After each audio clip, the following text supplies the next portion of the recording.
जय Hind. Hello friends, कैसे हो आप सब लोग।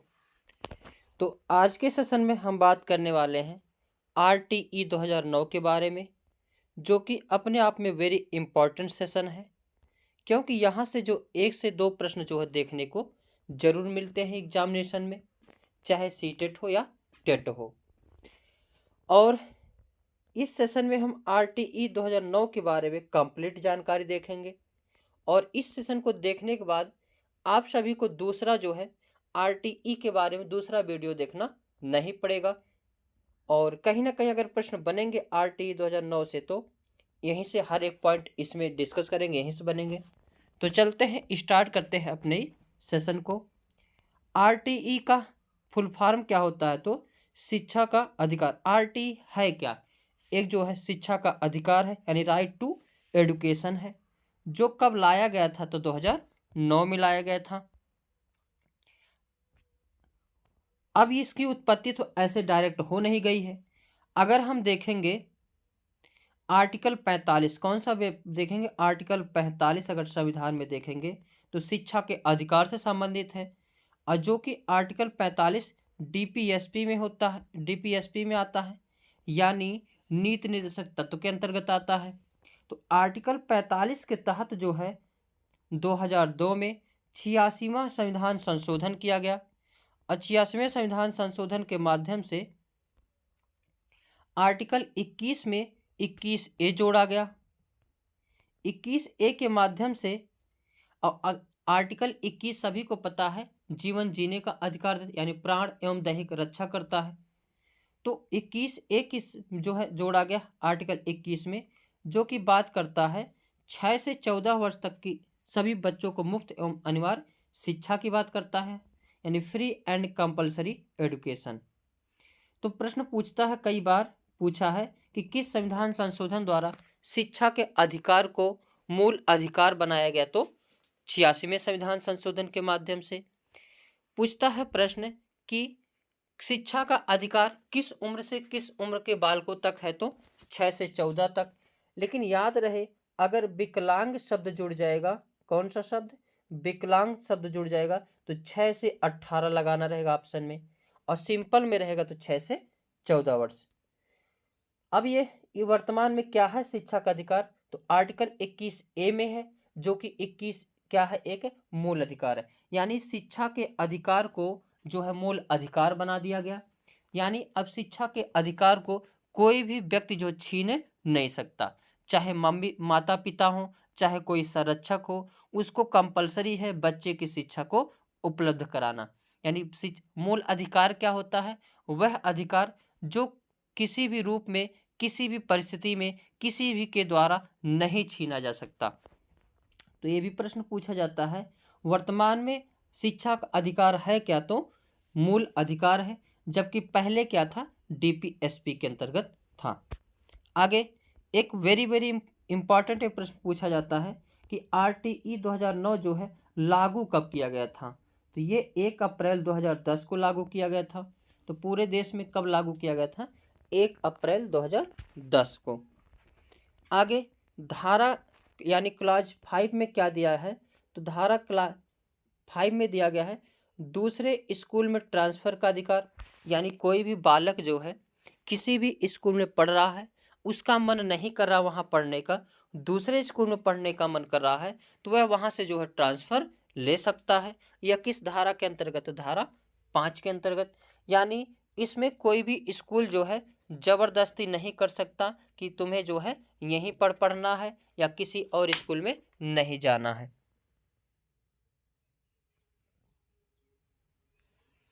अगर वो ऐसा करते हैं तो वह एक प्रकार का क्या करते हैं? अपराध करते हैं। ये भी प्रश्न कई बार पूछा जाता है कि ट्रांसफर का अधिकार जो है किस धारा में है? तो धारा 5 में। आगे लेसन 4 एक है, उसमें सारी बातें, बहुत सारी बातें लिखी गई है। लेसन 4 में क्या है? स्कूल और पेरेंट्स के उत्तरदायित्व के बारे में बताया गया है, यानी रिस्पॉन्सिबिलिटीज के बारे में बताया गया है। अब कुछ लोगों को ये लगता होगा कि अगर बालक को सुधारना है केवल टीचर का काम है, तो ये महा गलत है। गलत नहीं, महा गलत है, क्योंकि टीचर जो है केवल टीचर के पास 8 घंटा बच्चा रहता है, बाकी टाइम जो है किसके पास रहता है, मम्मी पापा के पास रहता है। इसीलिए धारा 4 में बढ़िया रूप से अच्छे रूप से समझाया गया है कि स्कूल और पेरेंट्स के उत्तरदायित्व के बारे में बताया गया है कि किसी भी बच्चे के जो है मम्मी पापा का क्या उत्तरदायित्व होगा और स्कूल के का क्या उत्तरदायित्व होगा। धारा 12 में क्या है, तो धारा 12 जो है के अनुसार प्राइवेट या निजी स्कूलों में गरीब विद्यार्थियों के लिए 25% सीटें आरक्षित की गई हैं। वेरी वेरी इंपॉर्टेंट है कि आरटी 2009 के अनुसार कोई भी स्कूल हो, प्राइवेट या निजी कोई भी स्कूल हो, उसके लिए गरीब विद्यार्थियों के लिए कितने प्रतिशत सीट आरक्षित की गई है, तो 25%। ऐसे बच्चों के सफल समावेशन के लिए एक टीचर को साम्यता पर आधारित पेडागॉजी यूज करना चाहिए। वेरी वेरी इंपॉर्टेंट डालिए इसको। इक्विटी जो शब्द है यानी साम्यता जो शब्द है, very very important, most important है, क्योंकि साम्यता शब्द आजकल इतने फेमस हो गए हैं कि इस अगर ये चीज़ें समझ गए तो कहीं ना कहीं पेडागॉजी के कई सारे प्रश्न हल कर सकते हैं आप सभी लोग। तो साम्यता मतलब क्या होती है, सबको समान रूप से, यानी उसकी व्यक्ति की क्या चाह है, कैसे उसकी रिस्पॉन्सिबिलिटी है, कैसे उसकी मेंटल एबिलिटी है, एकदम उसी के अनुसार जो आप सभी को जो है यानी टीचर को शिक्षा देना है। आगे देखते हैं धारा 13 में क्या है। धारा 13 प्रश्न धारा से भी पूछता है, तो इस चीज को ध्यान रखना। No capitation fees and screening procedure for admission, यानी प्रति व्यक्ति फीस लेने पर शुल्क का जुर्माना यानी पेनाल्टी देना पड़ेगा। यानी धारा 13 में लिखा गया है कि बच्चे के फीस नहीं लेनी है। क्या है, बच्चे से जो फीस है नहीं लेनी है, और अगर बच्चे से फीस ले रहे हो तो स्कूल पर क्या लगा दिया जाएगा, जुर्माना लगा दिया जाएगा। आगे धारा 14 में क्या है। धारा 14 किसी भी बालक के एज प्रूफ ना होने की स्थिति में विद्यालय में प्रवेश लेने से इनकार नहीं किया जा सकता। क्या दिया है कि कोई भी बालक हो जिसके पास एज प्रूफ नहीं हो, यानी जन्म प्रमाण पत्र या जन्म सर्टिफिकेट ना हो, तो उसको जो है स्कूल में प्रवेश लेने से इनकार नहीं किया जा सकता। यानी कोई बालक अगर आए स्कूल में, उसके पास मांगा जाता है जन्म प्रमाण पत्र लाओ, और बच्चे के पास मान लेता हूँ जन्म प्रमाण पत्र नहीं है, तो इस रूप में जो आप मतलब टीचर बच्चे को स्कूल से जो है बाहर नहीं निकाल सकते, हर एक हाल में बच्चों को प्रवेश देना है। धारा 15 क्या है, तो नो डेनियल ऑफ एडमिशन, यानी बच्चों को हर पल में एडमिशन दिया जाएगा, चाहे वह शैक्षणिक वर्ष हो या के प्रारंभ हो या बीच में। यानी बच्चा धारा 15 के अनुसार चाहे बीच में आ जाए बच्चा पढ़ने के लिए, चाहे शुरू में आ जाए, उसको हर एक हाल में जो है एडमिशन दिया जाएगा। उसको कभी भी मना नहीं किया जा सकता कि जो बच्चा तुम एडमिशन नहीं ले सकते। यानी चाहे जब बच्चा जाग जाए कि चलो चलते हैं स्कूल पढ़ने चलते हैं, तो चाहे शैक्षणिक वर्ष प्रारंभ में हो, चाहे बीच में हो, चाहे लास्ट के तक हो, हर एक हाल में बच्चों को एडमिशन देना अनिवार्य है। आगे धारा 16 में क्या है। धारा 16 स्टूडेंट को ना तो क्लास में फेल किया जाएगा और ना ही विद्यालय से निकाला जाएगा।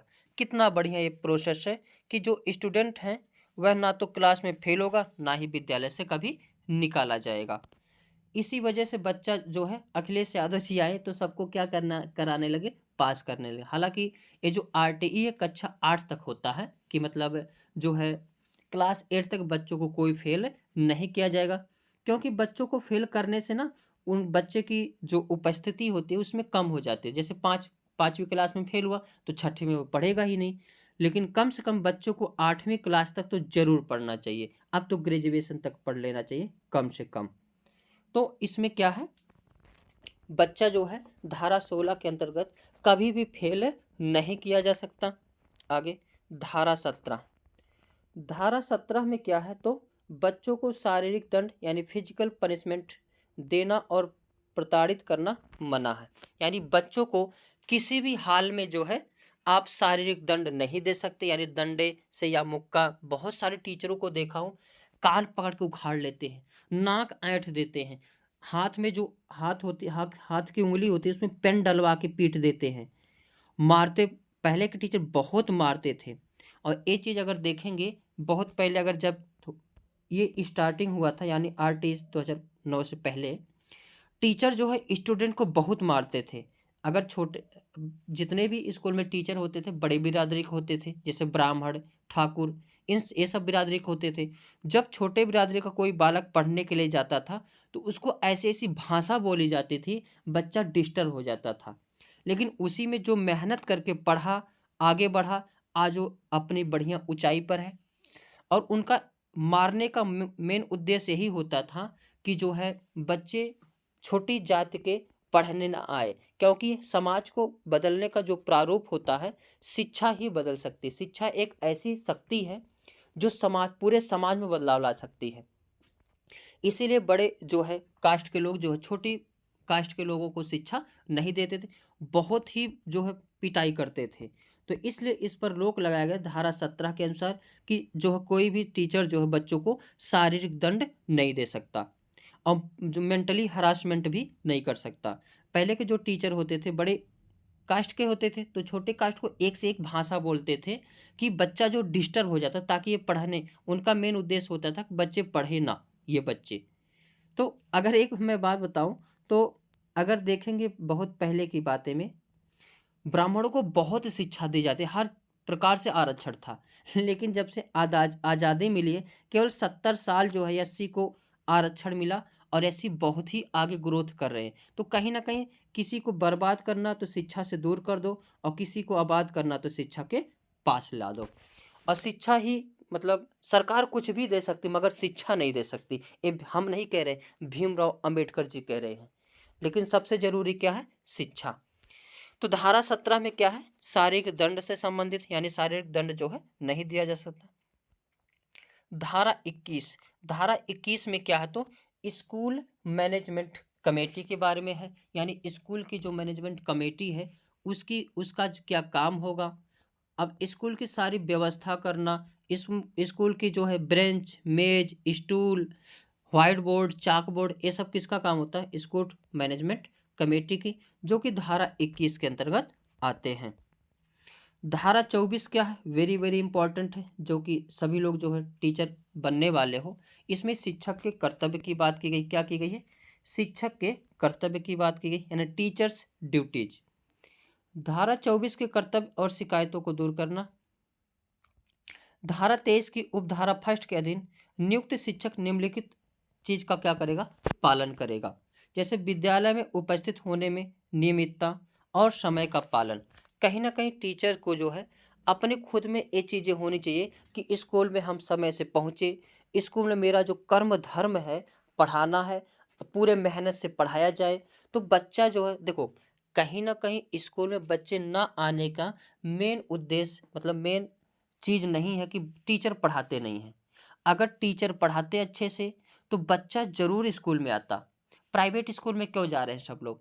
पैसा फूकने की सबकी मंशा नहीं है, या फिर कोई जो है मन में ये नहीं कि मुझे पैसा फूकना है, लेकिन वहाँ पे अच्छी शिक्षा दी जाती है। इसीलिए बच्चे जो ज़्यादा कहाँ भागते हैं? प्राइवेट स्कूल में। जबकि सरकारी स्कूल में, हर सरकारी स्कूल की बात नहीं करता, लेकिन कुछ कुछ ऐसे हैं जहाँ पे टीचर बैठ के खाली गम्मच करेंगे, बच्चे किधर जा रहे कोई मतलब ही नहीं है, आएंगे बेमन का पढ़ाएंगे। जबकि ऐसा नहीं होने चाहिए।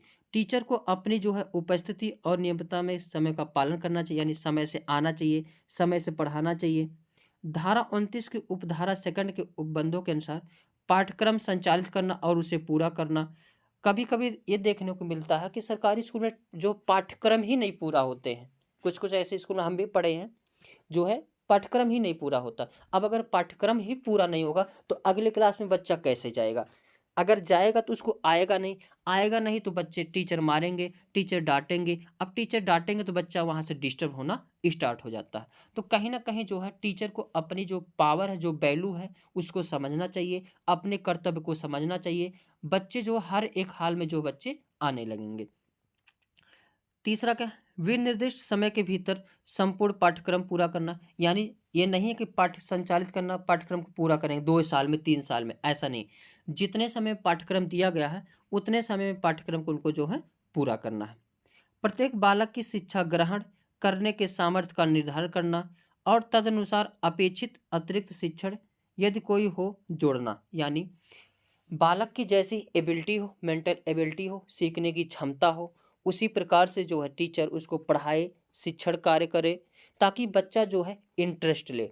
अब बच्चा अगर प्रतिभाशाली है तो उसको कहीं ना कहीं कुछ चीज़ें एक्स्ट्रा जोड़ करके जो बच्चों को बताया जाए। ये नहीं कि वही छोटा बड़ा वही जोड़ घटाना गुणा भाग, ऐसा नहीं होना चाहिए। माता पिता पिता और संरक्षकों के साथ नियमित बैठकें करना, यानी टीचर को जो है माता पिता के साथ बैठना चाहिए, उनसे बातें करनी चाहिए कि आपके बच्चे में क्या क्वालिटी है, आपके बच्चे में क्या गड़बड़ी है, इस चीज़ में जो है सुधार किया जाए।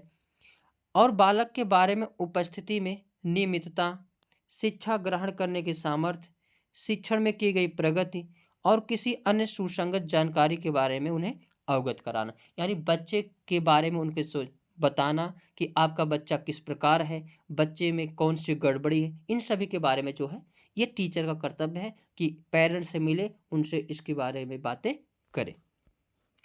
तो धारा 24 में क्या है, शिक्षक के कर्तव्य।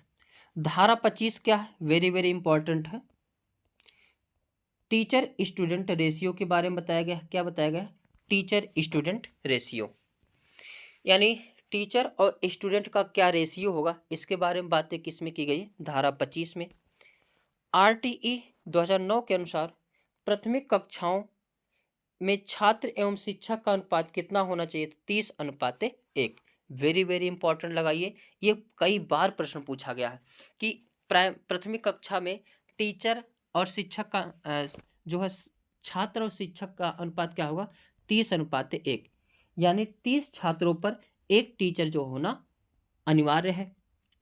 RTE 2009 के अनुसार उच्च प्राथमिक स्तर पर छात्र एवं शिक्षक का अनुपात 35:1 होना चाहिए, यानी 6 से 8 तक जो क्लास हैं उसमें जो 35 बच्चों पर जो है एक टीचर होना अनिवार्य है।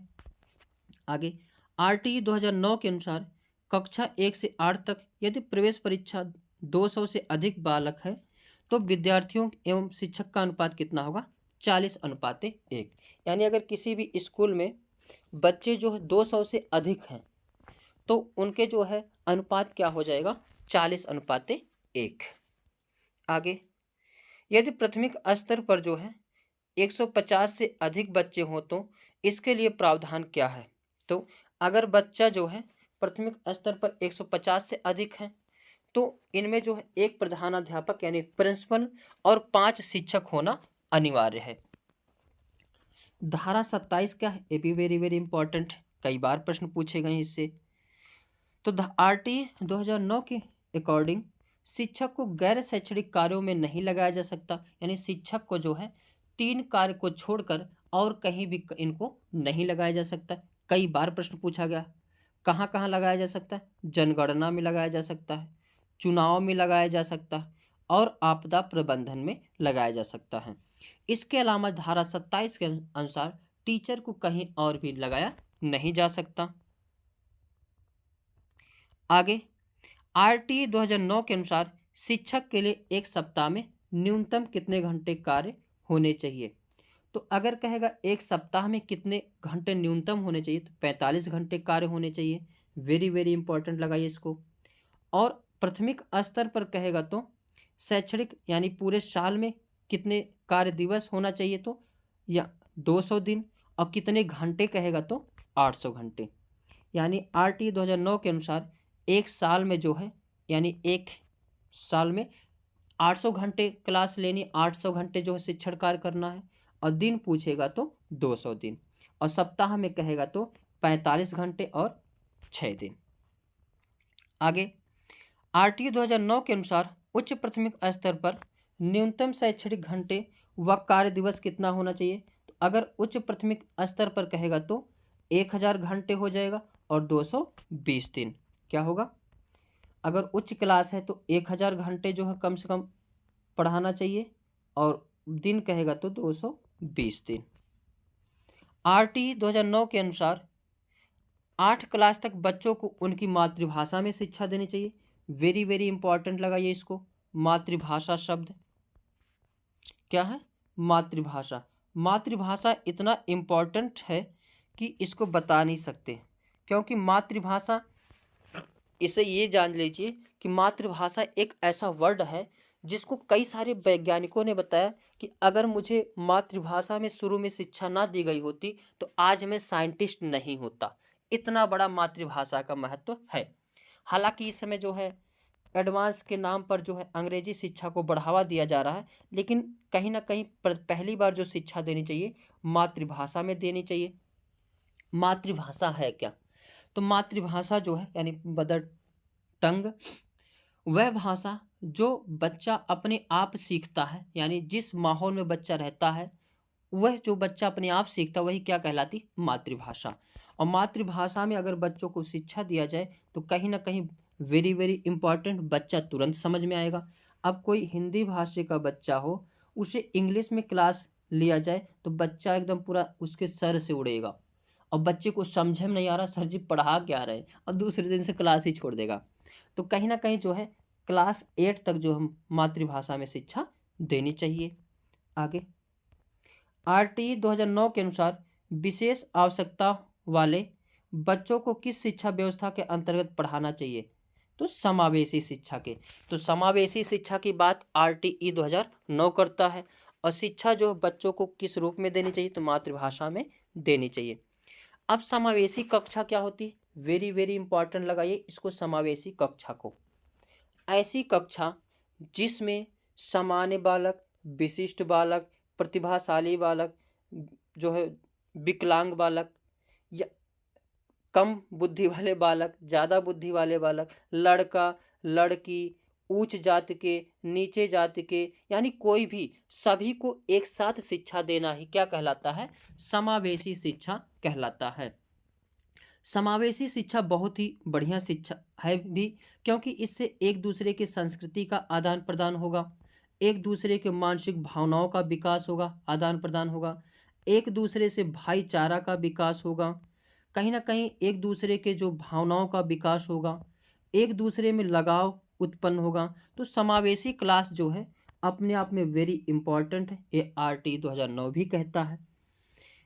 अब कहीं ना कहीं हिंदू, मुस्लिम, सिख, ईसाई सभी धर्म अगर आपस में पढ़ते तो एक दूसरे में भ्रातृत्व का भावना का विकास होगा, एक दूसरे से लगाव पैदा होगा, और एक दूसरे की भाषा संस्कृति को सब लोग सीखेंगे, एक दूसरे की भावनाओं को समझेंगे। तो समावेशी कक्षा समझ गए होंगे, जिसमें चाहे सामान्य हो चाहे विशिष्ट हो, किसी भी प्रकार का बच्चा हो, एक क्लास में शिक्षा देना ही क्या होता है?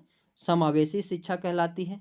और कहीं ना कहीं ये जो है वेरी इंपॉर्टेंट भी है समावेशी शिक्षा।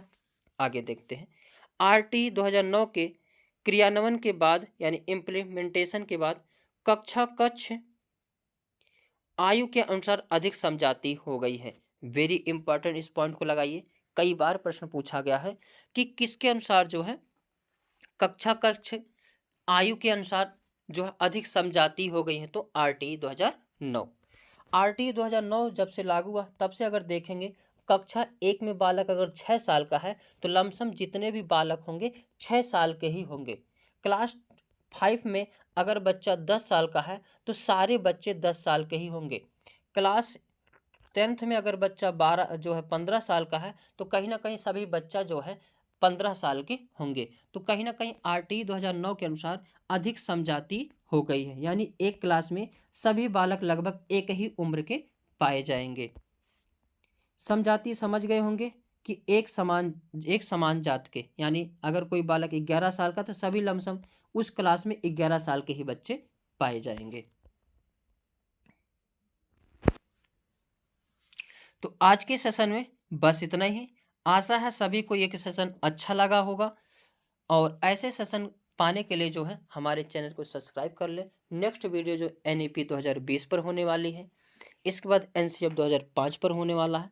तो कहीं ना कहीं जो वेरी इंपॉर्टेंट ऐसे सेशन आप सभी को मिलते रहेंगे। मिलेंगे नेक्स्ट वीडियो में, तब तक के लिए जय हिंद जय भारत।